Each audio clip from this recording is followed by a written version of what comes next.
বিসমিল্লাহির রহমানির রহিম।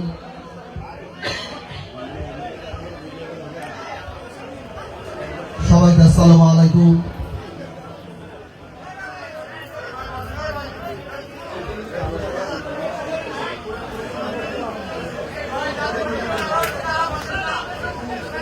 আমি আন্তরিকভাবে ধন্যবাদ জানাচ্ছি আমার প্রাণপ্রিয় ভোলাবাসী, আমার বাবার শুভাকাঙ্ক্ষীরা, এই মঞ্চ উপস্থিত আমার মুরব্বীরা, বিভিন্ন রাজনৈতিক সংগঠন যারা আসছেন, আমার সামনে আমার দলের নেতাকর্মীরা এবং যারা আমার বাবাকে অন্তরস্থল থেকে ভালোবাসতেন, তাদের সবাইকে আমি কৃতজ্ঞতা জানাচ্ছি যে 17 বছর পরেও আমার বাবার এই গড় অনুষ্ঠানে আপনারা কষ্ট করে উপস্থিত হয়েছেন।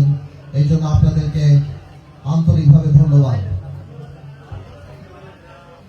আজকে বাবার এই গড় মাহফিলে আমি তেমন কিছু বলবো না, আমি অল্প কিছু কথা বলি।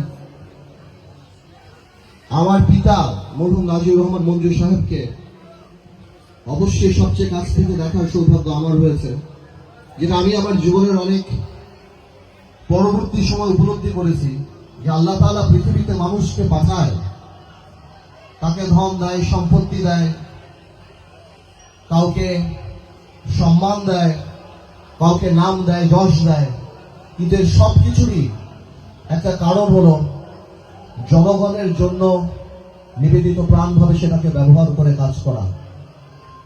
আমি আল্লাহর কাছে সন্তুষ্ট জানাই যে আমার বাবাকে অনেক জীবনের প্রথম দিক থেকেই আমার বাবা এটা উপলব্ধি করেছেন যে অর্থ, টাকা পয়সা, সম্মান, দায়িত্ব, ক্ষমতা, খ্যাতি এই সব কিছু মানুষের জন্য দেওয়ার জন্যই।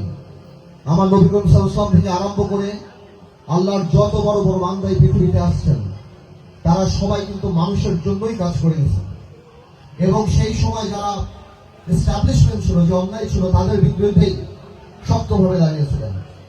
আজকে দেখেন আমার বাবার এই সুনাম, আমার বাবার ভোলার মানুষের পাশে দাঁড়ানো, শুধু ভোলা না, আমার বাবা যেখানে গিয়েছে মানুষের জয় করেছে, মন জয় করে। এখন যার সাথে দেখা হয় বাংলাদেশে বাবার কথা বলতে বলে যে এই সিংহের মতো মানুষ, এত বড় হৃদয়, এত বড় মানুষ।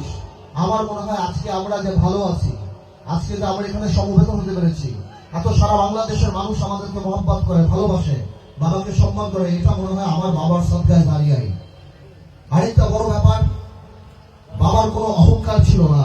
বাবা সাধারণ মানুষের সাথে এমন ভাবে মিশত, এমন ভাবে থাকতো, সে যেই হোক। আমরা যখন ঢাকাতে ইফতার করতাম, আমাদের সাথে বাবা ইফতার করতো না, নিচে যে যারা বাসায় কাজ করে তাদের সাথে বসে আমি দেখতাম বাবা ইফতার করতো। আপনারা দোয়া করবেন। আমরা রাজনীতিতে অনেক কষ্ট করেছি গত 17 বছর, 20 বছর। আগামীতে ইনশাআল্লাহ আমাদের একটা সুদিন আসার আল্লাহ যদি চায় সম্ভাবনা আছে।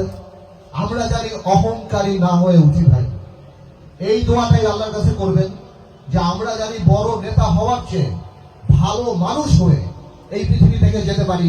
ঠিক যেমন আমার বাবার সময় আরো অন্যান্য যারা ছিলেন, যাদের মৃত্যুতে মানুষের হৃদয় এখনো ছুঁয়ে যায়, এখনো তাদের কথা চিন্তা করলে চোখ দিয়ে পানি চলে আসে। আমি আর সময় নিব না, আপনাদের অনেক ধন্যবাদ। আপনারা দোয়া করবেন আল্লাহ জানি আমার বাবাকে বেহেশত নসিব করেন, এবং আপনি দোয়া করবেন আমরা জানি আমার বাবার নাম আরো উপরে উঠাতে পারি ইনশাআল্লাহ। আমার বাবাকে জানি জীবনে ইনশাআল্লাহ সেই কাল কিয়ামতের দিন যদি আমার বাবার সাথে দেখা হওয়ার কোনো সুযোগ থাকে, তাহলে বলতে পারি যে ওনার নামকে আমরা ধরে রেখেছি এবং ইনশাআল্লাহ আরো উপরে উঠানোর ব্যবস্থা করেছি। আপনাদের সবাইকে ধন্যবাদ। আল্লাহ হাফেজ, ভালো থাকবেন।